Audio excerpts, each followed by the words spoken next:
Police school ప్రారంభోత్సవ కార్యక్రమానికి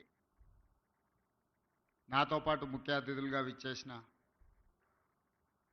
IT and industries minister మిత్రులు శ్రీధర్ బాబు గారు, ఈ కార్యక్రమంలో పాల్గొన్న శాసన మండలి చీఫ్ విప్ పట్నం మహేందర్ రెడ్డి గారు, స్థానిక పార్లమెంట్ సభ్యులు కొండ విశ్వేశ్వర రెడ్డి గారు, స్థానిక శాసనసభ్యులు మిత్రులు ప్రకాష్ గౌడ్ గారు, చేవెళ్ళ శాసనసభ్యులు యాదయ్య గారు, శాసనసభ్యులు నాగరాజ్ గారు, శాసనసభ్యులు కుంభం అనిల్ రెడ్డి గారు, రాష్ట్ర డీజీపీ జితేందర్ గారు, హైదరాబాద్ పోలీస్ కమిషనర్, ఈ young India police academy police school incharge CV Anand గారు, స్టీఫెన్ రవీంద్ర గారు, ఇతర పోలీసు ఉన్నతాధికారులు, పోలీసు కుటుంబ సభ్యులందరికీ కూడా నా శుభాకాంక్షలు తెలియజేస్తున్నా. హోంగార్డ్ నుంచి డీజీపీ వరకు కాకి డ్రెస్ వేసుకునే ప్రతి పోలీసులకు ఈ యంగ్ ఇండియా పోలీస్ స్కూల్ అనేది అత్యంత ముఖ్యమైనది. తల్లిదండ్రులుగా మీరు మీ విధి నిర్వహణలో కుటుంబానికి సమయం ఇవ్వలేక మీ పిల్లల చదువుల మీద సరైన దృష్టి సారించకపోవడము, మీ పిల్లలు బాగా చదువుకుంటున్నా వాళ్ళు చదువుకుంటున్నారో లేదో అనే ఆందోళనతో పోలీస్ సిబ్బంది, అది హోంగార్డ్ కావచ్చు, వివిధ హోదాలలో ఉన్న పోలీస్ శాఖ సిబ్బంది తల్లిదండ్రుల యొక్క ఆలోచన, వాళ్ళ ఆవేదన ఇది. పోలీస్ కుటుంబాలతో, పోలీస్ శాఖతో నాకు అత్యంత అనుబంధము. ఆ శాఖలో ఉండే సిబ్బంది యొక్క ఆలోచన విధానము నాకు ఒక స్పష్టమైన అవగాహన ఉన్నది. ఎన్నికల సందర్భంలోనే ఎలక్షన్ మేనిఫెస్టోలో నేను ఈ విషయాన్ని పొందుపరచడం జరిగింది. అప్పుడు పోలీస్ శాఖ సిబ్బంది కానీ రాజకీయ నాయకులు కానీ దీని మీద ఎవరు ప్రత్యేకంగా దృష్టి పెట్టలేదు. ఎందుకంటే ఎన్నికల్లో ఇచ్చే హామీలకు ఎన్నికల తర్వాత ఫలితాలు వచ్చిన తర్వాత పెద్దగా ప్రాధాన్యత ఉండదు అన్న ఆలోచన ఉందేమో, అందుకే ఎవరు దీని మీద పెద్దగా దృష్టి పెట్టలే. కానీ దేశ స్వతంత్రం వచ్చిన తర్వాత మొట్టమొదటి ప్రధానమంత్రి పండిత్ జవహర్లాల్ నెహ్రూ గారు ఈ దేశం యొక్క సమస్యను, భవిష్యత్ తరాల యొక్క అవసరాలను గుర్తించి ఆనాడు పండిత్ జవహర్లాల్ నెహ్రూ గారు బిజిలీ, పానీ, సడక్, ఈ దేశం యొక్క మౌలిక స్వరూపం మారాలి అనంటే విద్యుత్తు ఉండాలి, తాగునీరు సాగునీరును అందించాలి, పల్లెటూర్ల నుంచి పట్టణాల వరకు రోడ్డు రవాణా వ్యవస్థ ఉండాలి అని ఆలోచన చేసి బాక్రానంగల్ నుంచి నాగార్జున సాగర్ డ్యామ్ వరకు పండిత్ జవహర్లాల్ నెహ్రూ గారి విధానంలో ఆ రోజు ఈ దేశం అభివృద్ధి పదం వైపు నడిచింది. ఆ రోజు ఎడ్యుకేషన్ అండ్ ఇరిగేషన్ ఆలోచన కూడా పండిత్ జవహర్లాల్ నెహ్రూ గారు చేశారు. అందుకే ఈరోజు ఈ దేశంలో ఉన్న గొప్ప గొప్ప యూనివర్సిటీలు అన్నీ కూడా పండిత్ జవహర్లాల్ నెహ్రూ గారు ఉన్నప్పుడే పునాదులు పడ్డాయి. ఆ యూనివర్సిటీల నుంచి వచ్చిన విద్యార్థులే ఈ దేశ భవిష్యత్. ఆనాడు నిర్మించిన సాగునీటి ప్రాజెక్టులే ఈ దేశం ఆకలి కేకల నుంచి ప్రపంచానికే ఆహార ధాన్యాలను అందించే స్థాయికి ఈరోజు ఈ దేశం అభివృద్ధి చెందింది అంటే ఆనాటి మొట్టమొదటి ప్రధానమంత్రి ఒక గొప్ప ఆలోచన చేసి ఒక దార్శనికత చూపించడంతో ఈరోజు ప్రపంచ దేశాలతో పోటీ పడగలుగుతుంది. ఆ తర్వాత శ్రీమతి ఇందిరాగాంధీ గారు దళితులు, గిరిజనులు, ఆదివాసీలు, బలహీన వర్గాల యొక్క ఆకలి కేకలను, ఆలోచనను చూసి రోటీ కప్డా ఔర్ మకాన్ అనే స్లోగన్ తోటి ప్రజలకు రోటీ కప్డా ఔర్ మకాన్ అనే విధానాన్ని తీసుకొచ్చి పేదలకు సహాయాన్ని అందించారు. ఆ తర్వాత రాష్ట్రాలను తీసుకున్నప్పుడు ఈ మధ్యకాలంలో ఎక్కడికి వెళ్ళినా పాత్రికేయ మిత్రులు కానీ రాజకీయ విశ్లేషకులు ప్రతి ముఖ్యమంత్రికి ఒక బ్రాండ్ ఉన్నది, మీరు 16 నెలలైన ముఖ్యమంత్రి అయ్యి మీరు ఏ బ్రాండ్ క్రియేట్ చేసుకోలేకపోతున్నారు ఎందుకు అని ప్రశ్నిస్తున్నారు. నేను చాలా సందర్భాలలో నవ్వి వదిలేసిన, ఎందుకంటే ప్రశ్న అడిగేవాళ్ళు నేను ఏ బ్రాండ్ కోసం ప్రయత్నం చేస్తున్నో వాళ్ళు అవగాహన చేసుకునే పరిస్థితుల్లో లేరు అని. మొట్టమొదటిసారి 2 రూపాయలకు కిలో బియ్యం ఇచ్చిన ఎన్టీ రామారావు గారు పేదవాడు తెల్లన్నం తిన్నప్పుడల్లా వారిని గుర్తు చేసుకుంటాడు. ఐటీ కంపెనీలను, హైటెక్ సిటీని ఇవి చూసినప్పుడు చంద్రబాబు నాయుడు గారు గుర్తొస్తాడని చెప్తారు. అదేవిధంగా జలయజ్ఞం వ్యవసాయాన్ని ప్రాధాన్యతగా తీసుకొని ఉచిత కరెంటు నుంచి సాగునీటి ప్రాజెక్టుల వరకు రైతుల సమస్యలను చర్చించినప్పుడు రైతు బాంధవుడుగా డాక్టర్ వైఎస్ రాజశేఖర రెడ్డి గారు గుర్తొస్తారు. సరే, ఇంకొంతమంది కొన్ని రకాలుగా కొన్ని బ్రాండ్స్ క్లెయిమ్ చేస్తూ ఉంటారు. ఉద్యమకారులమని, తెలంగాణ ప్రదాతలమని, వాళ్ళ గురించి నేను పెద్దగా చర్చించదలుచుకోలేదు. మరి మీరు ఏ బ్రాండ్ లేకుండానే అన్నోటీస్డ్ చీఫ్ మినిస్టర్గా మీరు రావడం పోవడం జరుగుతుందా అని చెప్పి విశ్లేషకులు, శ్రేయోభిలాషులు అడుగుతున్నారు. నేను ఒక మాట చెప్పదలుచుకున్న ఈ వేదిక మీద నుంచి విశ్లేషకులకు, విమర్శకులకు, ఈ రాష్ట్రంలో ఉండే ప్రజలకి, young India is my brand. I wanted to create an brand that is called young India. 1000 సంవత్సరాల చరిత్ర కలిగిన మానవుల కోసం దేశాలు, సరిహద్దులు అనేటివి కృత్రిమంగా మనం సృష్టించుకున్నవే. ఒకప్పుడు రాజ్యాలు ఉన్నప్పుడు బలవంతుడైన రాజు ఆక్రమించుకుంటూ పోతే పెద్ద పెద్ద రాజ్యాలు ఉండేవి. మళ్ళీ సామంతులు స్వతంత్రం ప్రకటించుకుంటే అవి చిన్న రాజ్యాలుగా మారినాయి. రాజ్యాల సరిహద్దులు మనం సృష్టించుకునే. ఈరోజు వీసా విధానం ఒకప్పుడు పాకిస్తాన్, ఆఫ్ఘనిస్తాన్ వరకు అఖండ్ భారత్, కానీ దేశ విభజన జరిగిన తర్వాత బంగ్లాదేశ్, పాకిస్తాన్, ఆఫ్ఘనిస్తాన్ రకరకాల దేశాలుగా ఈరోజు వీసాలు తీసుకొని మనం వెళ్తున్నాం. ఈ సరిహద్దులు అన్నీ కూడా మనం కృత్రిమంగా సృష్టించుకున్న సరిహద్దులే, మానవులు తయారు చేసుకున్న సరిహద్దులు. కానీ వీళ్ళందరికీ అవసరమైన అవసరాలు ఏమి? వీటి మీద ప్రత్యేకమైన దృష్టి పెట్టాల్సిన అవసరం పాలకుల మీద ఉన్నది. అది రాజ్యాలు కావచ్చు, స్వతంత్ర భారతదేశం కావచ్చు. భారతదేశానికి స్వతంత్రం వచ్చి 75 సంవత్సరాలు పూర్తి చేసుకున్నామంటే this is one of the youngest country in the world. స్వతంత్ర భారతదేశంగా 75 సంవత్సరాలు అనేది చాలా చిన్నది. మనం పురాణాలను విన్నప్పుడు, చరిత్రలు చదివినప్పుడు 1000 సంవత్సరాల చరిత్ర గురించి మాట్లాడుకుంటున్నాం, చర్చించుకుంటున్నాం. 1000 సంవత్సరాల చరిత్రలో 75 సంవత్సరాలు అనేది ఒక చిన్న ప్రయాణం మాత్రమే. ఈ చిన్న ప్రయాణంలో ఎంతోమంది ప్రధానమంత్రులు, ముఖ్యమంత్రులు, మంత్రులు రకరకాలుగా వచ్చిండ్రు. కానీ కొద్దిమంది మాత్రమే చరిత్రలో నిలబడ్డారు. ఆ కొద్దిమంది చరిత్రలో తీసుకున్న నిర్ణయాలు చరిత్రనే మలుపు తిప్పే విధంగా రాష్ట్రాలు, దేశాలు అభివృద్ధి పదం వైపు నడిచినాయి. క్లోజ్డ్ ఎకానమీ నుంచి open economy, liberalisation, privatisation, globalisation. ఆనాడు మన బిడ్డ పివి నరసింహారావు గారు, తెలంగాణ బిడ్డ, ఈ దేశానికే దార్శనికుడుగా మారి ప్రపంచానికే పోటీ పడే దేశంగా తీర్చిదిద్దినవాడు పివి నరసింహారావు గారు.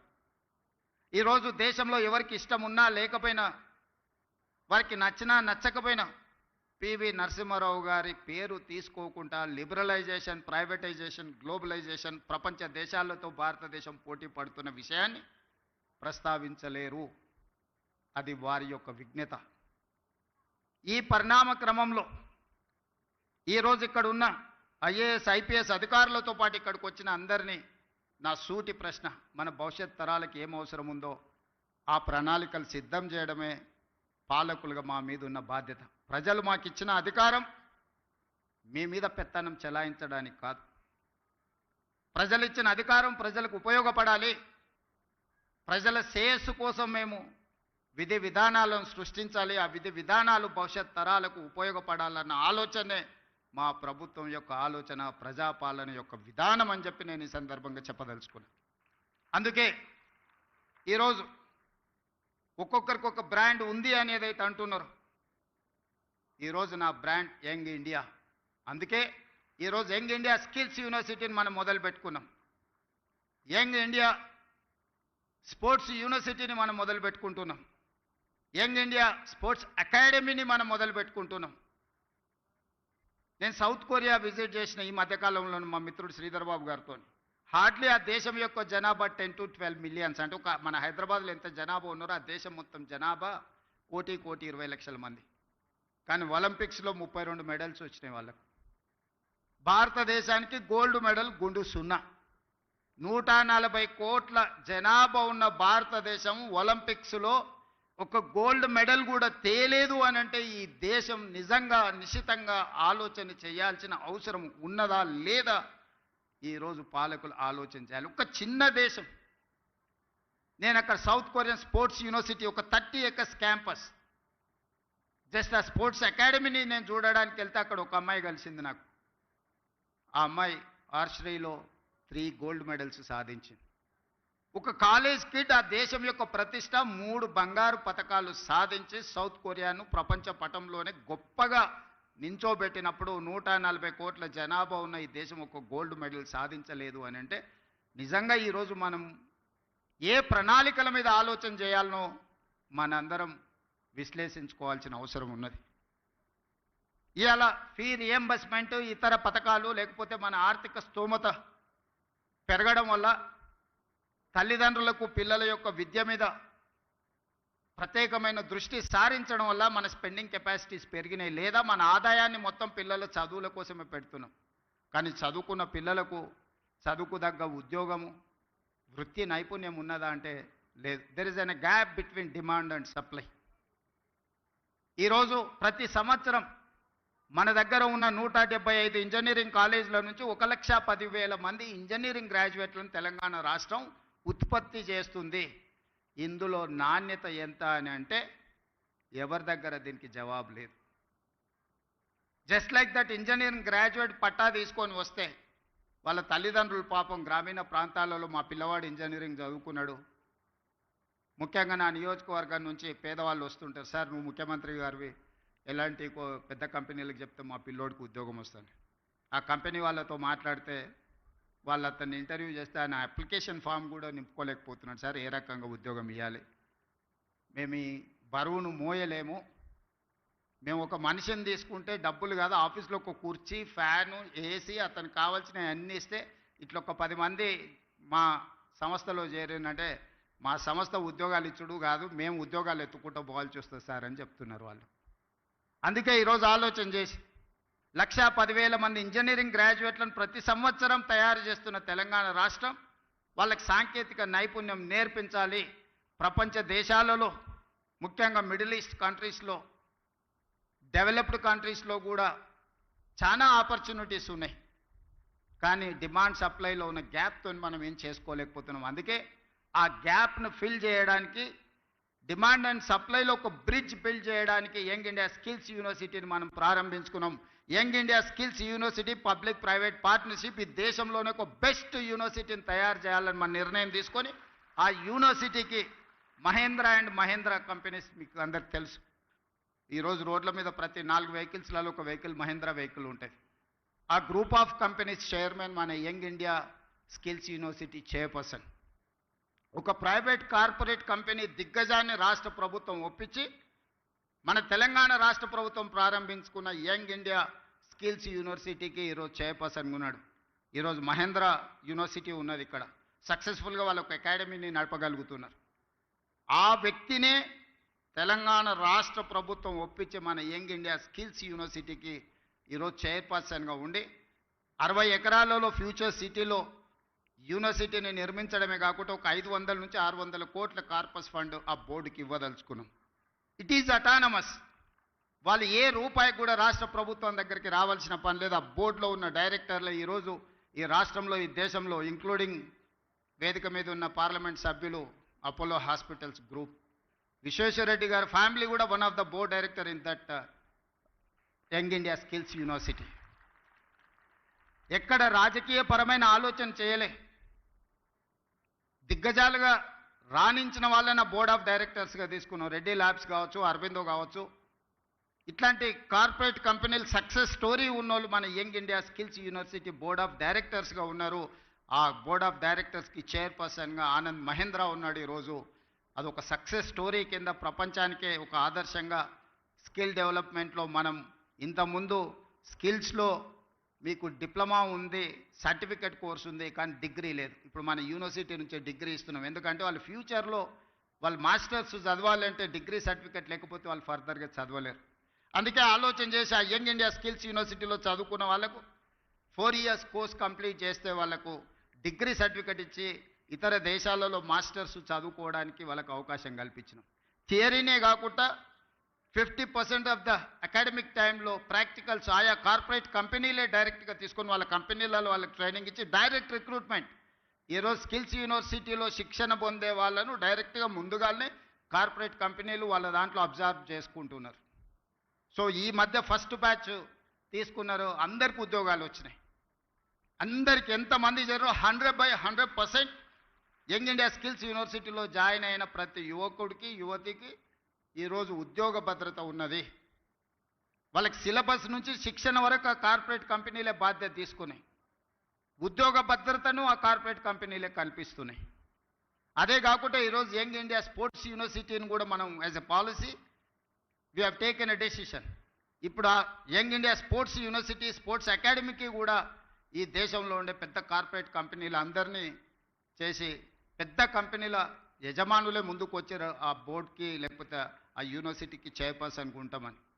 ఇప్పుడు ఆ పోటీ పడే వాళ్ళ దగ్గరలో కొంతమందిని షార్ట్ లిస్ట్ చేసి ఈరోజు మనం తీసుకోవాలనుకుంటున్నాం. ఇదే కాదు, ఈరోజు ఎస్సీ ఎస్టీ బీసీ మైనారిటీలకు రెసిడెన్షియల్ స్కూల్స్ పెట్టిన మేము చెప్పినాం. కానీ ఏ స్కూల్కి కానీ ఎక్కడ కనీస వసతులు కూడా లేవు. చిన్న చిన్న పోల్ట్రీ ఫామ్లలోనో లేకపోతే 4 రూముల్లో 2000 మంది స్టూడెంట్స్ని ఉంచే పరిస్థితి. 4 బాత్రూమ్లు ఉంటే 2000 మంది పిల్లలు ఉన్నారు. ఒక్క బాత్రూమ్ ఉంటే 1000 మంది ఆడపిల్లలు ఉన్నారు.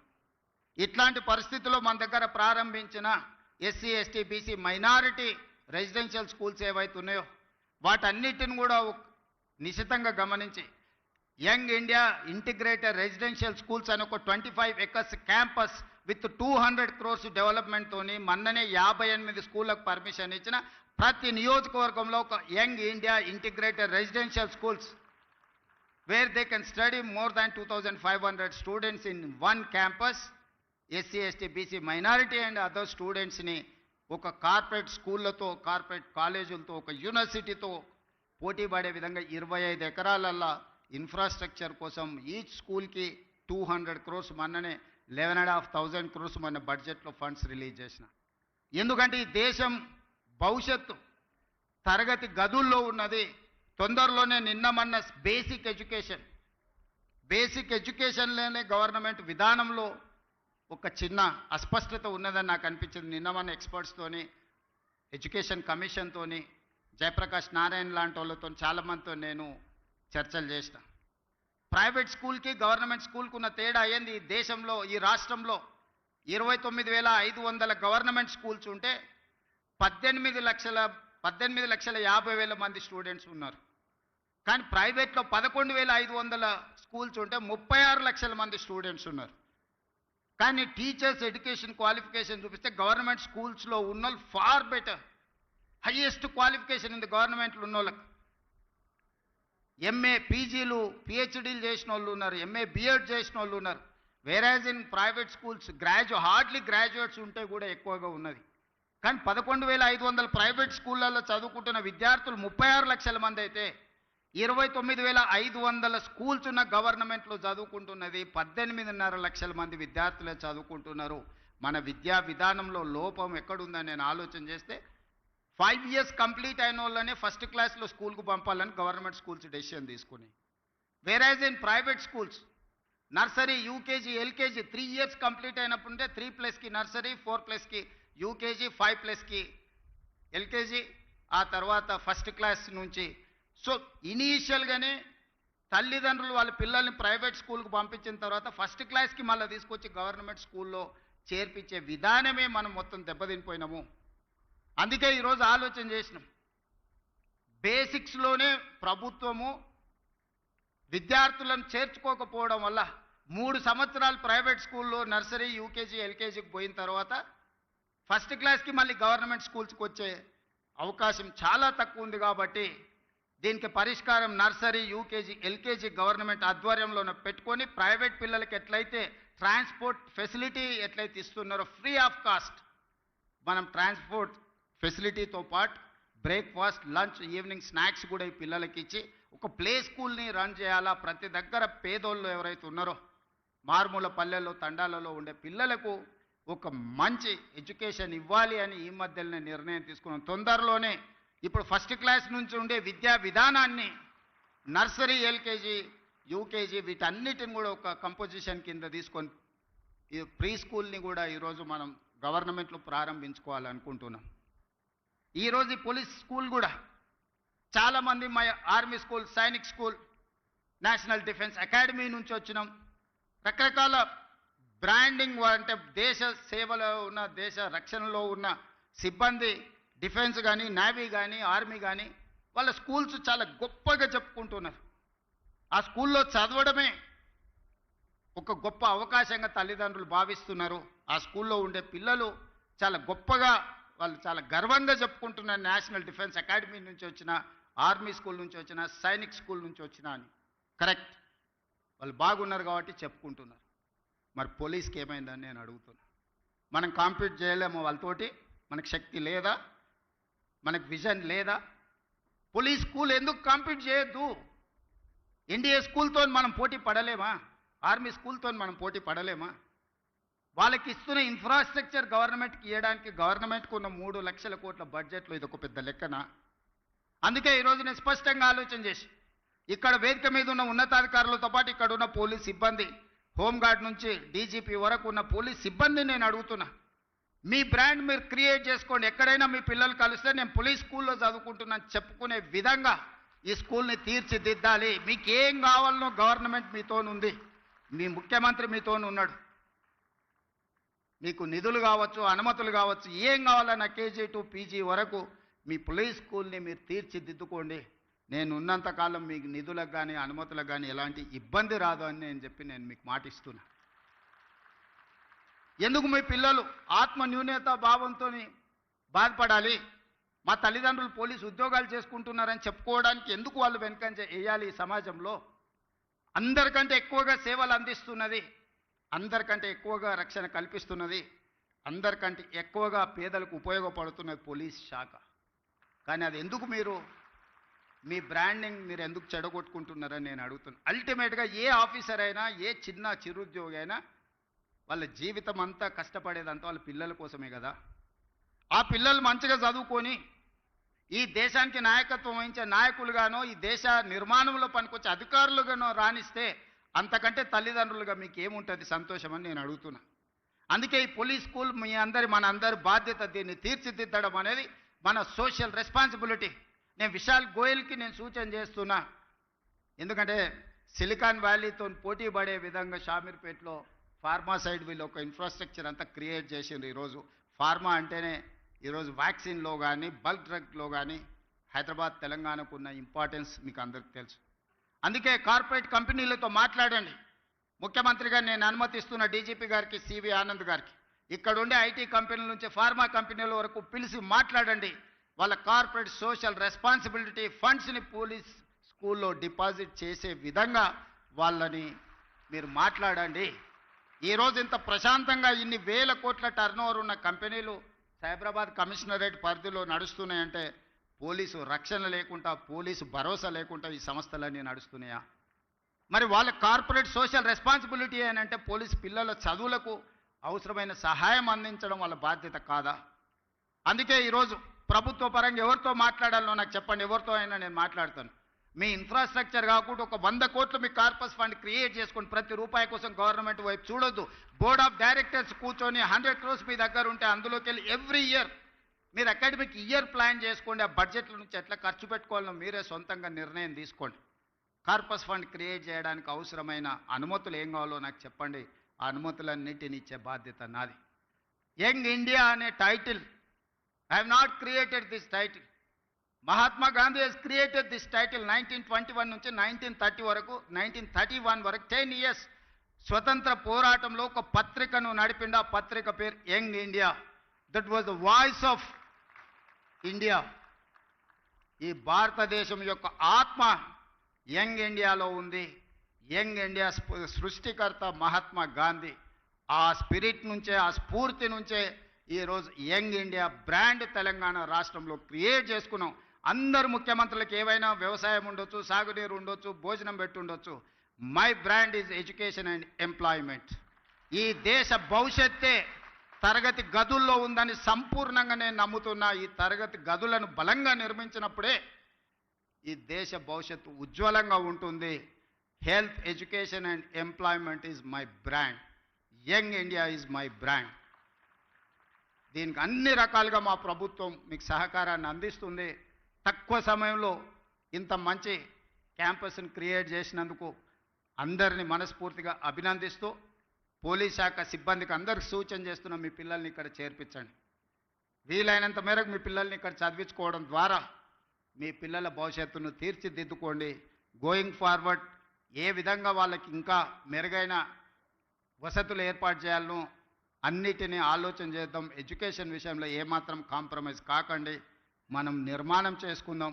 పోలీస్ శాఖలో ఈ మధ్యలోనే క్రికెట్లో వరల్డ్ కప్ ఆడిన సిరాజుద్దీన్, ఈ has passed maybe 12th class. అన్ని ఎగ్జామిషన్స్ ఇచ్చి క్రికెట్లో రాణించినందుకు డిఎస్పీ కార్డర్ పోస్ట్ మీ డిపార్ట్మెంట్లో ఇచ్చిన.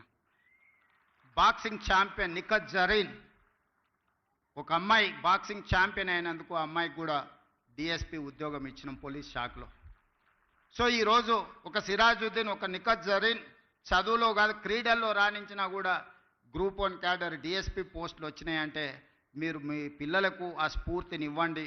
ఆ క్రీడాకారులు మీ పోలీస్ శాఖనే కాబట్టి అప్పుడప్పుడు వాళ్ళని ఇక్కడికి వచ్చి పిల్లలతో ఇంటరాక్ట్ అయ్యే విధంగా వాళ్ళను వీక్లీయో, మంత్లీయో, ఎవ్రీ 15 డేస్కో ఎప్పుడు వాళ్ళకి సమయం దొరికినా ask them to spend some time with this kids. దాంతో పిల్లలు ఇన్స్పైర్ అవుతారు. దాంతో వాళ్ళు కూడా ఒక బాధ్యత, వాళ్ళకు కూడా వాళ్ళ స్ఫూర్తితోని కొత్త క్రీడాకారులు తయారవుతే వాళ్ళకు కూడా వాళ్ళ వృత్తి సంతృప్తినిస్తుంది. ఆ విధంగా వాళ్ళకు కూడా డైరెక్షన్ ఇవ్వాల్సిందిగా డీజీపీ గారికి నేను ఆదేశిస్తూ ఇంత మంచి కార్యక్రమాన్ని ఏర్పాటు చేసిన మీ అందరికీ మనస్ఫూర్తిగా అభినందనలు తెలియజేస్తూ మీ దగ్గర సెలవు తీసుకుంటున్నాను. ధన్యవాదాలు మిత్రులారా.